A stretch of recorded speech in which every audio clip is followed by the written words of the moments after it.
Welcome दोस्तों my channel Shahnawaz 10 class math education research.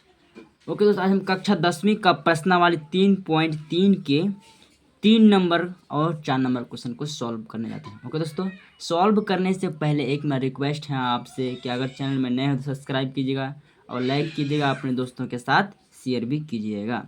Okay, तो हम शुरू करते हैं। तीसरा नंबर क्वेश्चन को पहले अच्छी तरीके से सॉल्व करते हैं।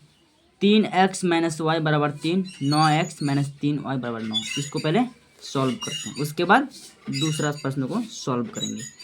इससे पहले जो 1 और 2 है ना, इसको हमने अगली वीडियो में उसको सॉल्व करके दिखा दिए। आप चाहे तो मेरा चैनल पेज पे जाके देख सकते हैं। चलिए दोस्तों, हमने क्वेश्चन उतार दिए बहुत अच्छी तरीके से। तो मेरा समीकरण 1 और समीकरण 2 है, तो इसको मान लेंगे हम समीकरण 1 और इसको मान लेंगे समीकरण 2।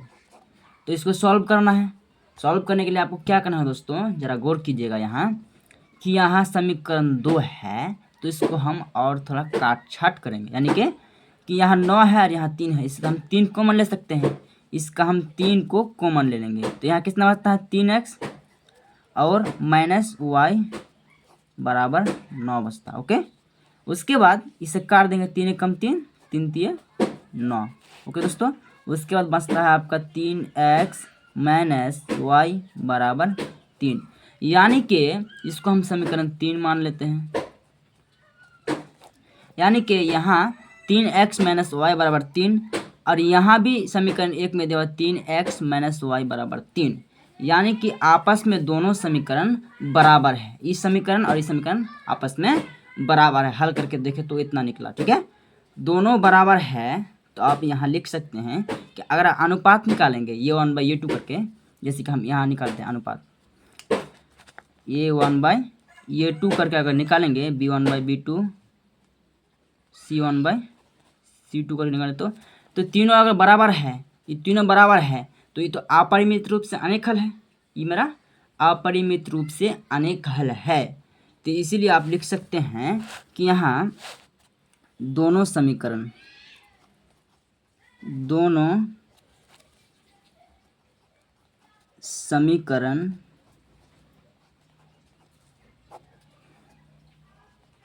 आपस में बराबर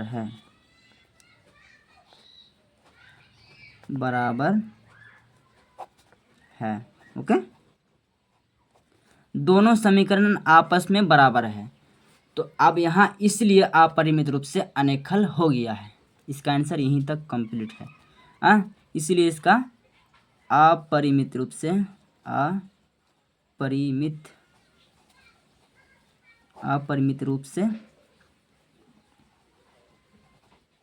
अनेक हल सॉरी दोस्तों, अनेक हल है यहाँ, अनेक हल। ओके, अनेक हल।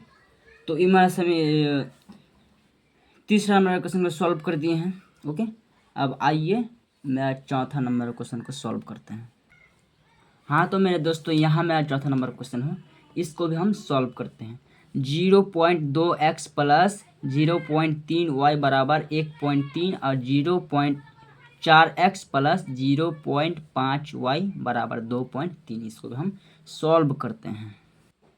हाँ तो दोस्तों शुरू करते हैं, इसको सॉल्व करते हैं।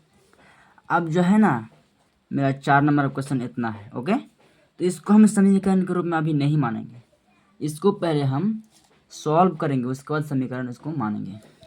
तो यहाँ में समीकरण 1 है, इसको हम पहले उतार लेंगे। 0.2x प्लस 0.3y बराबर 1.3 है ना। इसके बाद हम क्या करेंगे दोस्तों, पॉइंट है ना, पॉइंट उड़ा देंगे, तो बट्टा में कितना आएगा 10 आ जाएगा, जानते होंगे। उसके बाद इसका भी पॉइंट उड़ा देंगे तो बट्टा में आ जाएगा 10। इसका भी पॉइंट उड़ा देंगे तो बट्टा में 10, यानी 10 से भागने पॉइंट उड़ जाएगा। ओके, तो पॉइंट हम उड़ा दिए हैं। उसके बाद यहाँ हम भिन्न का जोड़ के हिसाब से इसका एलसीएम आ जाएगा 10। भिन्न का जोड़ के हिसाब से इसका एलसीएम 10 आ जाएगा, तो 10 इसका एलसीएम आ गया। ओके, उसके बाद जितना है ऊपर उतना आप लिख देंगे, नीचे नीचे सेम सेम तो ऊपर भी सेम सेम होगा। तो 2x प्लस 3y को हम लिख देंगे बराबर, यहाँ पॉइंट उड़ा दिए हैं तो 13 बचता है 13, और बट्टा में 10 है तो 10 बैठा देंगे। उसके बाद ये 10 और 10 नीचे नीचे काट देंगे, बहुत ही आसान तरीका। ओके, 10 10 नीचे नीचे हमको काट देंगे। काट देने के बाद यहाँ जितना बचता है उसको उतार देंगे। 2x प्लस 3y बराबर 13। ओके, इसको समीकरण 1 मान लेंगे। अब मानेंगे समीकरण 1। अब आइए दूसरा स्थिति को।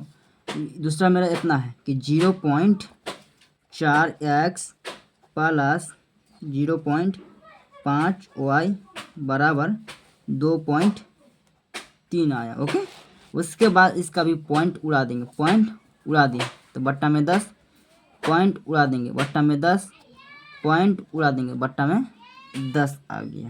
ओके, तो जितना मेरा एलसीएम कर लेंगे, इसका एलसीएम 10 आता है। नीचे नीचे नीचे नीचे सेम सेम, तो ऊपर भी सेम सेम होगा।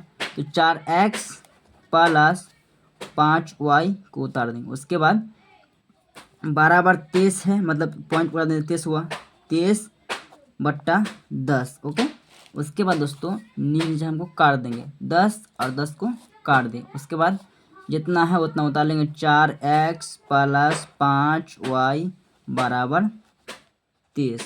अब इसको समीकरण 2 मान लेंगे, कोनो दिक्कत नहीं ना, दिक्कत। समीकरण 2 मान लिए। अब मेरा समीकरण 1 से करना होगा। समीकरण 1 को पहले हल करेंगे। तो समीकरण यहाँ लिख देते हैं, समीकरण 1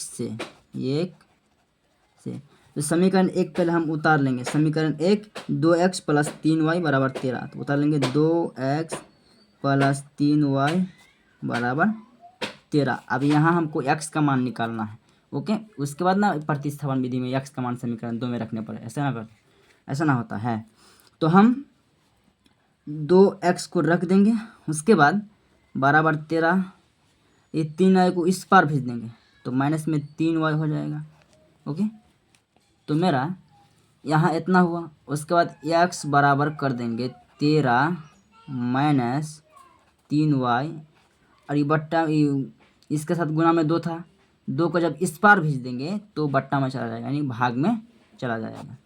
तो बट्टा में 2 निकल गया। ओके दोस्तों, तो बट्टा में 2 निकल गया। तो अब मेरा x का मान ये पूरा निकल गया। अब यहाँ लिखना है कि x का मान समीकरण 2 में रखने पर, मतलब ई x के जगह पे रखने पर। ओके, तो यहाँ हम लिख देंगे कि x का मान समीकरण 2 में रखने पर। ओके, x का मान समीकरण 2 में रखने पर। तो समीकरण 2 कहाँ, अब यहाँ गौर कीजिए दोस्तों। समीकरण 2 में इतना है 4x प्लस 5y बराबर 23, तो उसको पहले हम उतार लेंगे। 4x प्लस 5y बराबर 23 है इतना। ओके, उसके बाद दोस्तों कि जितना मेरा x का मान निकला है x के जगह पर रख देंगे। तो यहाँ मेरा पहले 4 है तो 4 को पहले लिख देंगे। उसके बाद घेर देंगे, ब्रैकेट मतलब बहुत सारा है इसका x का मान, तो इसके बाद इसीलिए हम इसको ब्रैकेट दे घेर दिए। 13 माइनस 2, सर दोस्तों यहाँ 3y है, 13 माइनस 3y है x का वैल्यू, और बट्टा में 2 है तो 2 को बैठा देंगे। उसके बाद प्लस में 5y है तो 5y को लिख देंगे, बराबर 23 है तो 23 को भी लिख देंगे। अब यहाँ कट रहा है, 2 एकम 2, 2 दूना 4। ओके, अब आपको करना है दोस्तों कि यहाँ मेरा 2 बच गया। 2 से ये दोनों को गुना कर लेना है। तो 13 दूना 26, और उसके बाद यहाँ माइनस तो माइनस रहेगा। 3 दूना 6y माइनस 6y, और यहाँ प्लस में 5y तो 5y लिख देंगे, और बराबर में 23 है तो 23 को लिख देंगे। तो ये मेरा पेज पूरा एंड होगा। आइए दूसरा पेज में। हाँ दोस्तों, मेरा इतना था 26 माइनस 6y प्लस 5y बराबर 23 गुना करके।